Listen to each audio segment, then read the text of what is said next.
Soviet Union, yes. United Kingdom, abstain. The United States, yes.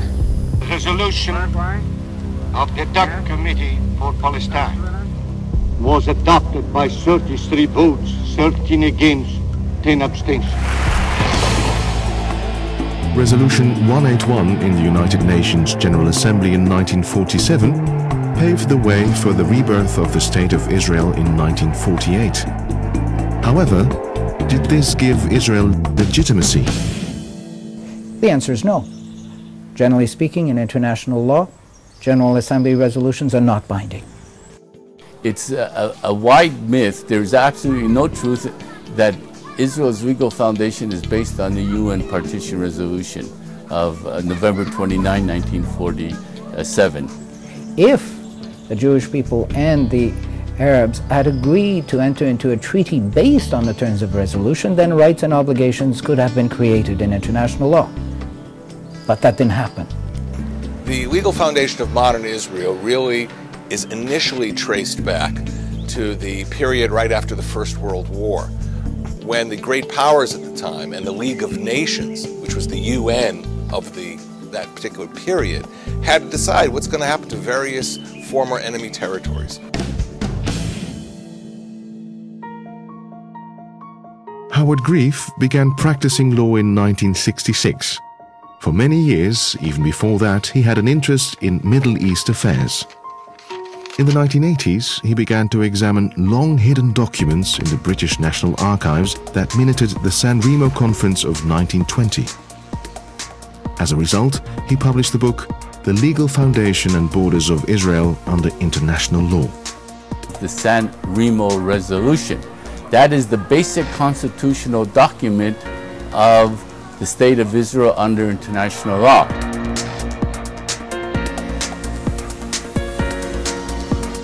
San Remo, the Villa de Vachon. This is the place where legal rights were granted. This is the place where legal rights were given to both the Jewish people and the Arab people.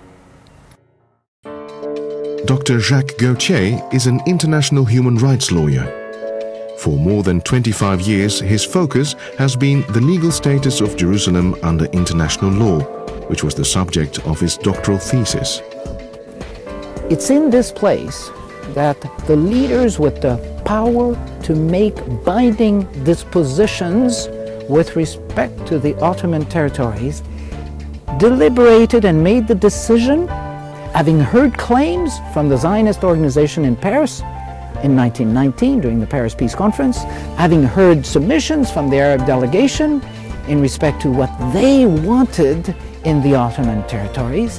Having heard these submissions, a group of them gathered here and made final binding decisions in international law as to who would get what. At San Remo, that what had been exclusively a British approach receives the full backing of the international community. And in that sense, Israel's legitimacy is linked to an international decision at San Remo and not just a whim of British policy.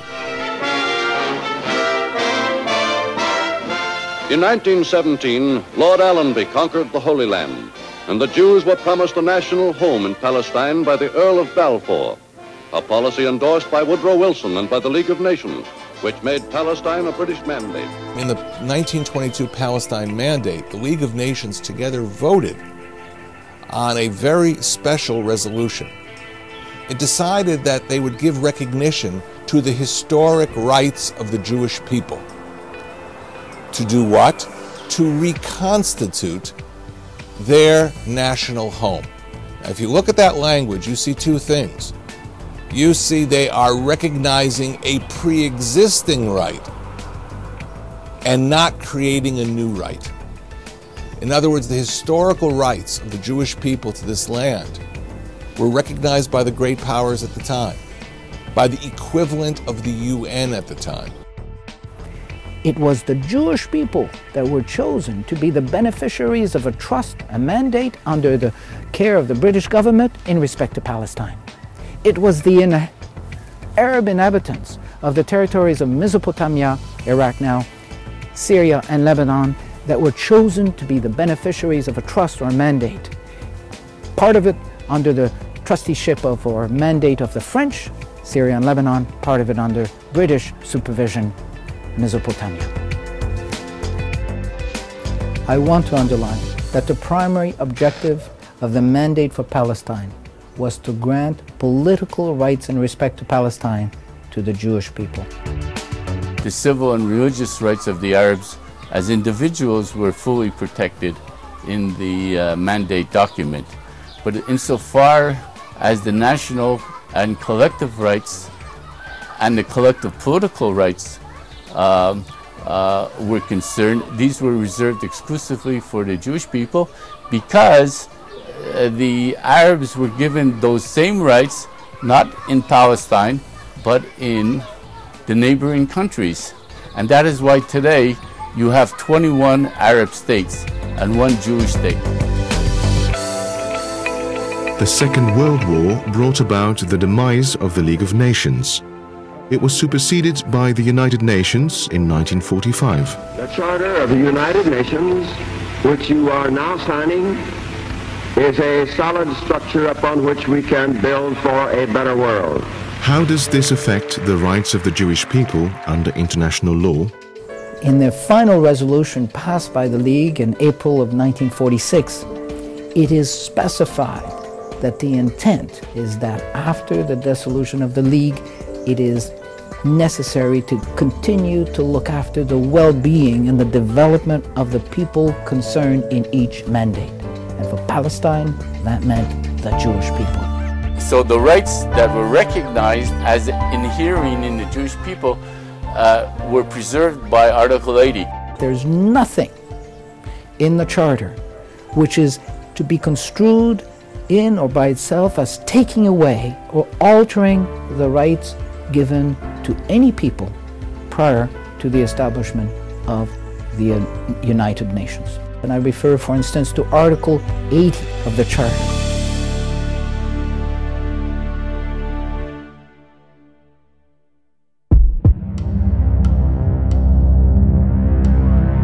Following Israel's statehood in 1948, the country was invaded by 5 Arab armies intending to destroy the Jewish state. The eastern part of Jerusalem was annexed by Jordan. The city was divided for 19 years. Jordan's sovereignty over the West Bank and Jerusalem was never recognized by the United Nations. In 1967, Israel recaptured East Jerusalem in a war of defense and later annexed it. The Security Council Resolution 242 of November 22, 1967 is often referred to as the source of rights and obligations for the parties in the Middle East. If I focus on Jerusalem, I take the position that, again, rights have been granted based on the recognition of historical rights, based on the principle of reconstituting what the Jewish people used to have. The Jewish state and the Jewish people have done nothing to relinquish, surrender the rights that were given in respect to that territory.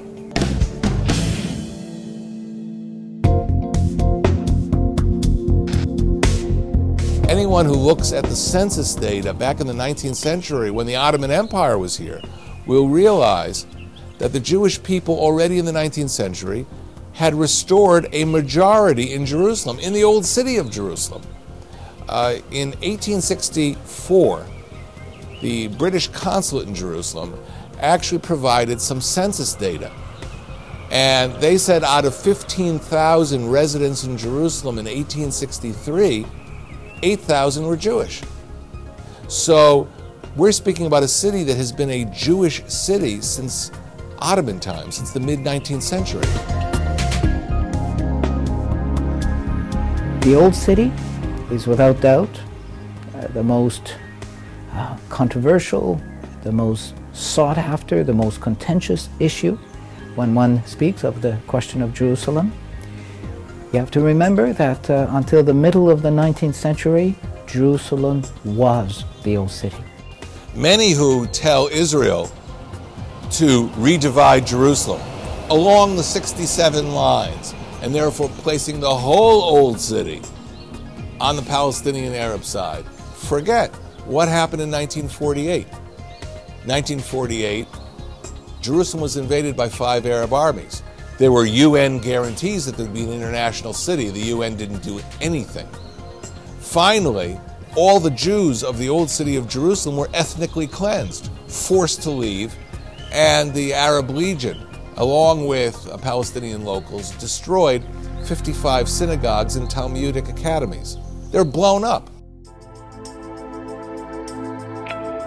Anyone who says to Israel, give up on Jerusalem, has to explain how we'll avoid that history repeating itself. Remember, from 1948 till 1967, when Israel reunited Jerusalem, Jews were not allowed to visit the Western Wall.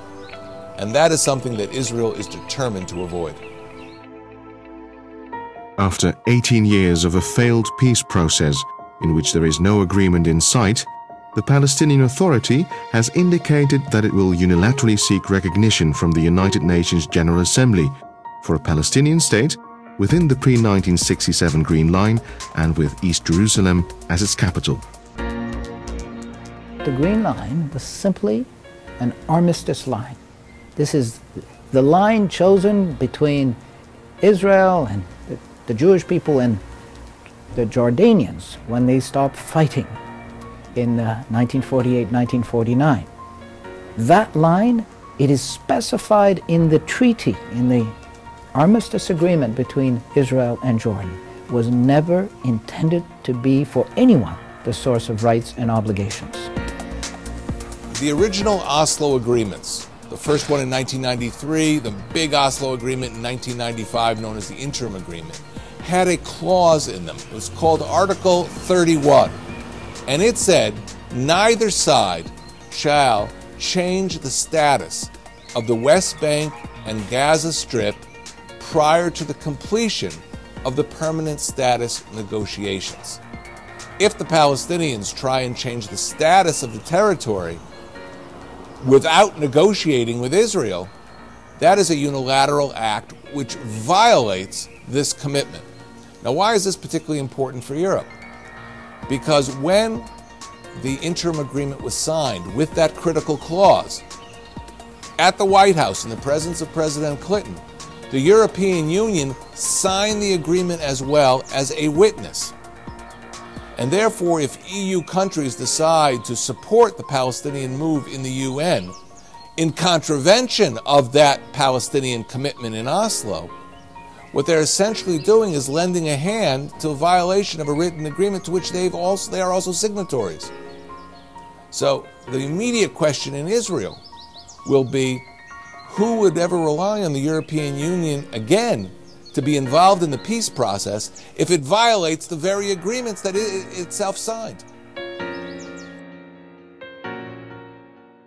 The whole world is saying to Israel, well, why don't you recognize the rights of the Palestinians to a Palestinian state? It seems elementary, and Israelis hear this all the time. But put the shoe on the other foot.